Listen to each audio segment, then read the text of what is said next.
Por esto te quiero preguntar, hablaba de ataques a centros de tomas de decisiones, instalaciones militares, bueno, dentro de esta escalada, dentro de estos ataques que se están teniendo lugar en Rusia. Además, también, por cierto, hablando de que las armas nucleares se podrían desplegar también en Ucrania, lo que ya sería prácticamente lo a más, Putin respondía de esta forma. Adrián, quiero saber cuál es tu valoración y, sobre todo, si crees que debemos tomarnos en serio esta advertencia, si crees que se puede producir ataques, pues por ejemplo, al Parlamento ucraniano. Bueno, vamos a ver. Sí y no, en el sentido, vamos a ver, si nos ponemos en el lugar de Putin y del gobierno ruso, por un lado tienen que demostrar fuerza, pero por otro lado no tienen que generar ese pretexto que Occidente está buscando para la escalada.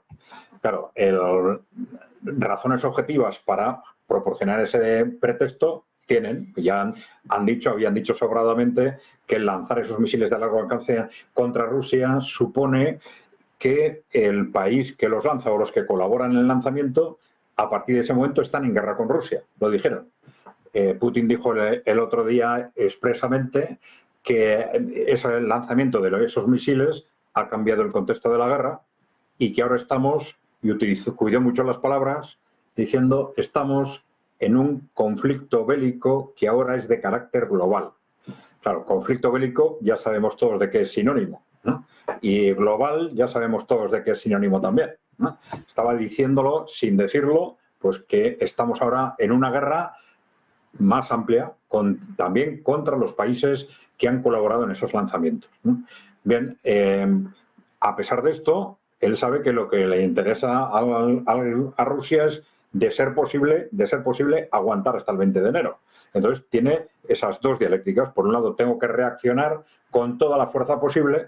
No hay problema si reacciono contra Ucrania sin utilizar armas nucleares, pero si reacciono como estoy diciendo y he dicho repetidamente que tengo que reaccionar, y como están deseando Occidente que reaccione, quizás haciendo algo contra un país de la OTAN, ya les he dado el pretexto para aplicar el artículo 5, ¿no? Entonces, yo creo que claramente va a intentar moverse Rusia haciendo todo lo que pueda dentro de esa respuesta, de ser posible en el interior de Ucrania, de ser posible sin utilizar armas nucleares tácticas, y bueno, dentro de ese ámbito, pues realizar actuaciones o ataques todo lo efectivos que sean posibles. Y ahí no habría que descartar nada. En concreto, el Parlamento, bueno, pues tampoco, en la medida en que esos ataques se pueden realizar con un determinado aviso, no quiere decir que allí estén los parlamentarios, pero eso sí podría tener un efecto simbólico muy importante, evidentemente, ¿no? Pero bueno, eso como un ejemplo más junto a cualquier otro, claro.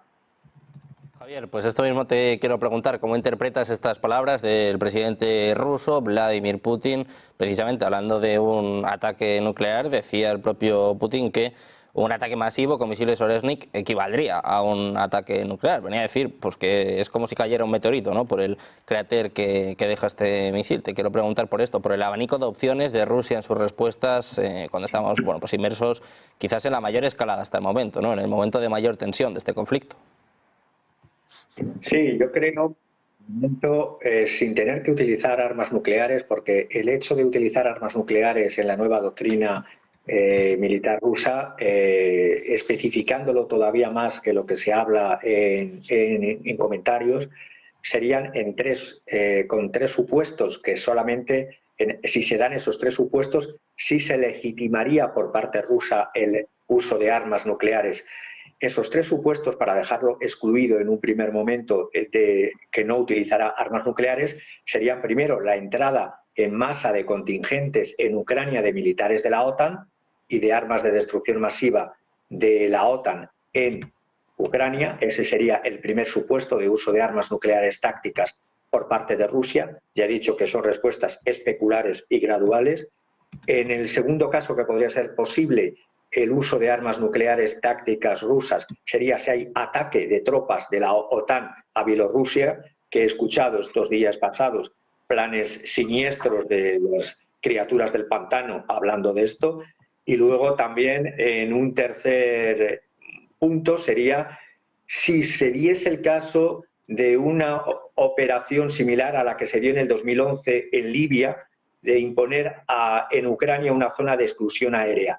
solo en esos 3 casos el Kremlin activaría el uso de armas nucleares tácticas. Por lo tanto, no sería preventivo, como sí están hablando y como sí está reconocida el ataque preventivo en la doctrina nuclear de los Estados Unidos, y por supuesto lo que Rob Bauer de la OTAN considera el que es necesario pasar de la OTAN como sistema defensivo a ataques preventivos contra Rusia. Eso sería el caso de utilización de armas nucleares rusas. Por el momento, y sin tener que provocar el artículo 5, como decía Adrián, del Tratado del Atlántico Norte, ya es más que suficiente con los drones y sobre todo con los misiles Avellana, los Oresnik, que por cierto me ha llegado información que desde donde se lanzaron, desde la región rusa de Astrakán, la región de Volgogrado, creo que es en Astrakán, en un campo de pruebas llamado Kapustin Yar, todo ese área, hasta el día 30 de este mes, se va a limitar el espacio aéreo en territorio ruso. Entonces supongo que eso es que van a salir nuevos misiles Oresnik en dirección a, y ahora a lo que tú preguntabas, más que algo que no tiene más que una mera función simbólica, el Parlamento iría a los centros de decisión OTAN ucranianos en Ucrania y donde están los almacenes de producción y de depósito de armas de la OTAN en Ucrania. Ahí serían los puntos donde volvería a hacer, como ya hizo el Oresnik en Petropetrovsk, no recuerdo cómo es el nombre en ruso ahora, que hizo unos cráteres, eso no ha salido por ningún medio, pero los cráteres realmente hasta plantas subterráneas, 5ª y 6ª y 7ª planta subterránea, sin necesidad de una detonación. Lo que sí sintieron las personas que han hecho comunicados fuera de, es que sintieron como temblor de tierra hasta en muchos kilómetros a la redonda de donde cayó ese misil Oresnik. Yo creo que va a ser utilizado, como ya se ha utilizado, para volver a señalar, ojo que tenemos esto, ojo que tenemos un misil balístico de alcance intermedio que vuela a una velocidad de crucero de más de 15 veces más la velocidad del sonido, y vamos a por selección de objetivos en Ucrania. Y en la selección y término de estos objetivos, repito, son los centros de toma de decisiones ucranianos en Kiev y sobre todo teniendo en cuenta ese arma que las defensas aéreas modernas no pueden interceptar. No se necesita de momento las armas nucleares tácticas rusas. Bueno, pues pendientes de estas respuestas por parte de Rusia, como decimos, bueno, pues hoy una de las noticias sin duda es esta puerta abierta que dejaba el presidente ruso, Vladimir Putin, estas palabras que habían hace escasos minutos. Diego, quiero saber cómo lo interpretas tú y también cómo crees que se toman estas advertencias en Ucrania, porque la semana pasada, seguro que se acuerdan los espectadores, muchos parlamentarios ucranianos el viernes decidieron no ir. De hecho, Zelensky reprendía a muchos de ellos porque el Parlamento tuvo que cerrar el viernes justo después de que se lanzase este misil Oresnik. Claro, yo me pongo en su piel, imagino que mañana pues igual hay muchos que tampoco quieren ir. Vamos, me parecería lo más lógico porque yo creo que Putin además es que cuando dice las cosas no las dice porque sí. O sea, no es simplemente... Las amenazas están y las amenazas son reales y Putin no le va a temblar la mano por lanzar el misil a quien se lo tenga que lanzar. A ver, esto realmente casi es una... No te voy a decir una vendetta con Zelensky, ¿de acuerdo? Y no creo que llegara por esa imagen un poquito más, vamos a llamarle de patriarca, ¿no? A Putin de cara a, oye, no atacó al pueblo ucraniano. Realmente esto casi es con Zelensky, que es el que realmente me está molestando en todo este festival, porque al final es quien realmente tendría que estar firmando ya la paz.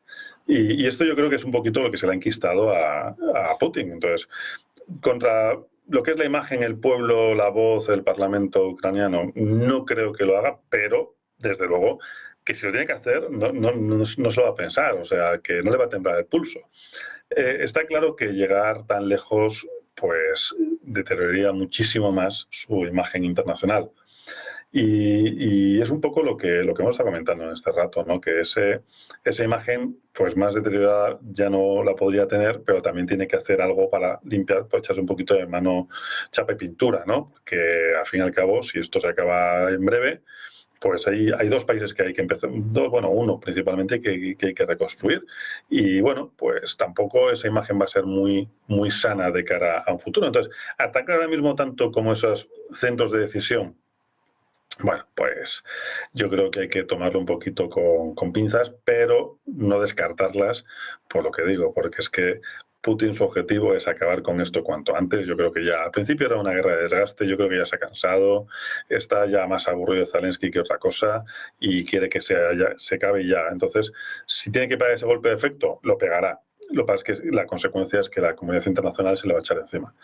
Que no tiene que pegarlo porque realmente es esperarse un mes más, pues esperamos que yo soy un convencido de que a Putin temblarle la mano le tiembla bastante poco.